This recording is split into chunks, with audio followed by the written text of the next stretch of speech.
কিচেনেতে তোমাদের স্বাগত। চলো আজকে তোমাদের এঁচোড়ের ডালনা করে দেখাই। এঁচোড়ের ডালনা বানাতে কি কি উপকরণ লাগছে সেটা তোমাদের দেখিয়ে দিই। ফার্স্টে লাগছে এঁচোড় সেদ্ধ করা, কাঁচা আলু, সর্ষের তেল, আদা বাটা, গুঁড়ো লঙ্কা, হলুদ, চিনি, নুন, টমেটো পিউরি, সাদা জিরে, অল্প একটু হিং, গরম মশলা গুঁড়ো এবং ঘি। চলো তোমাদের আজ এঁচোড়ের ডালনা বানিয়ে দেখাই। সবার ফার্স্ট গ্যাসটাকে অন করতে হবে। তারপরে একটু কড়াটা একটু হালকা গরম হলে কড়ার মধ্যে সর্ষের তেল দিয়ে দিতে হবে, অল্প একটু। তেলটা গরম হলে তারপর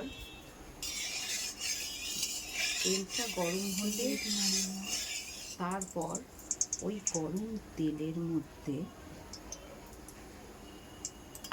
অল্প একটু হলুদ দিয়ে সেই তেলের মধ্যে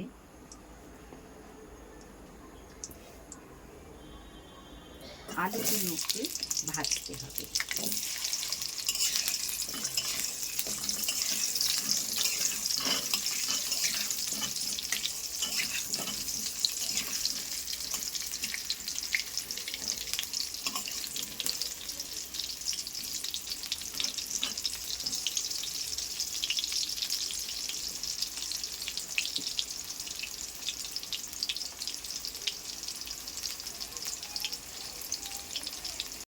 আলুটা হালকা লাল লাল ভাজা হয়ে গিয়েছে, আমি আলুটাকে তুলে নিলাম।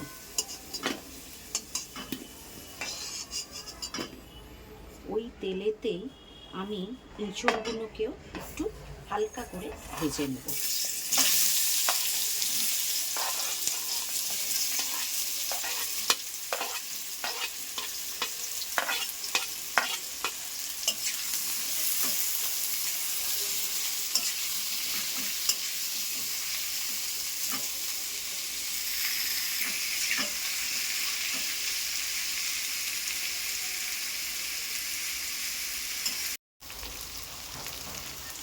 নেভের প্রবলেমের জন্যে আমি এঁচোড় ভাজাটা তোমাদের দেখাতে পারলাম না।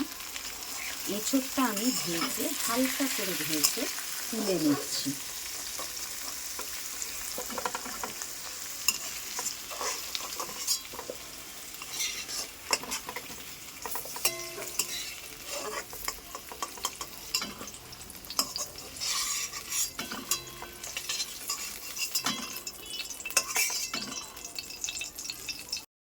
চলো গাইস, ওই তেলেতেই আর একটুখানি তেল আমি মিশিয়ে নিলাম, 2 টেবিল স্পুন মতন।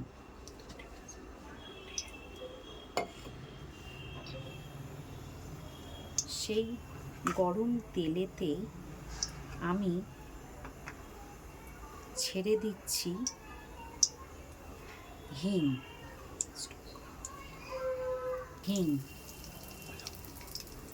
এবারে ছাড়ছি অল্প সাদা জিরে।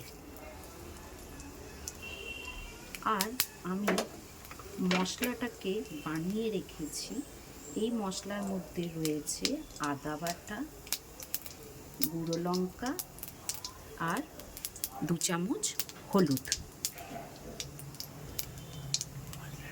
জিরেটা যখন লাল লাল ভাজা হয়ে আসবে তখন তার মধ্যে এই মশলাটা আমি পুরোটাই দিয়ে দেব।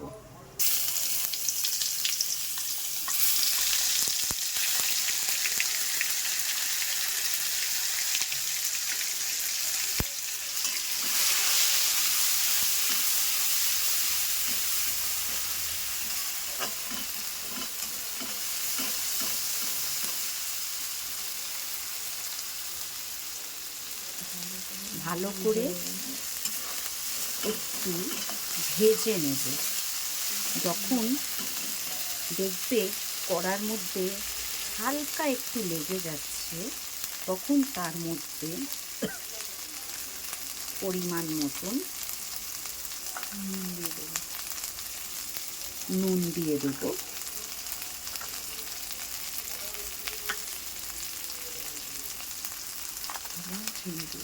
এবং চিনিটাও পরিমাণ মতন দিয়ে দেব।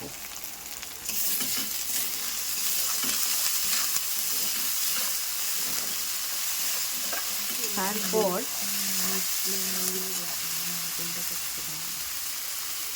হাই ফ্লেমের মধ্যেই এই মশলাটা আমি কষছি। তারপর ওর মধ্যে টমেটো পিউরিটা দিয়ে দেবো আমি।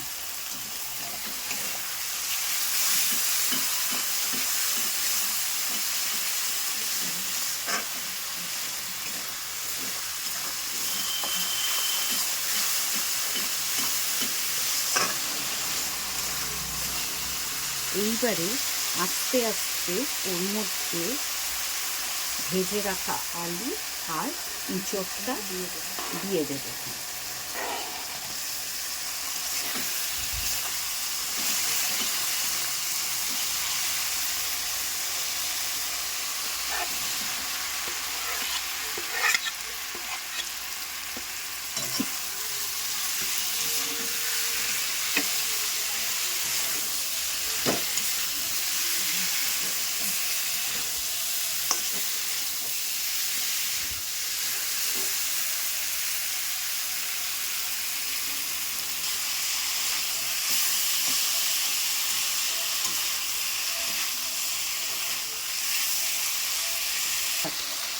এইবারে আমার কষা হয়ে গেছে, তেল ছাড়তে শুরু করে দিয়েছে।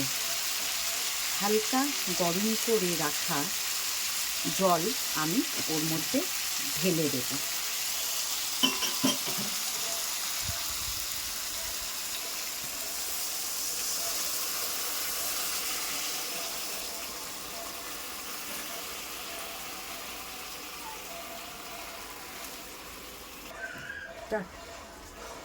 জল ঢালা হয়ে গেছে।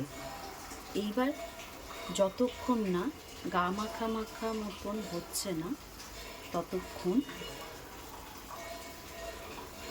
সেদ্ধ করব। এঁচোড় আর আলুটা সেদ্ধ হয়ে গেছে। এইবারে নামাবার সময় গরম মশলা গুঁড়ো আর ঘিটা 2 চামচ দিয়ে আমি গ্যাসটাকে বন্ধ করলাম। আমার নিরামিষি এঁচোড়ের ডালনা হয়ে গেছে। দেখো তো কেমন লাগছে। এইবারে চ্যানেলটাকে সাবস্ক্রাইব করো আর বেল আইকনটা ক্লিক করে দিও। টাটা বন্ধুরা।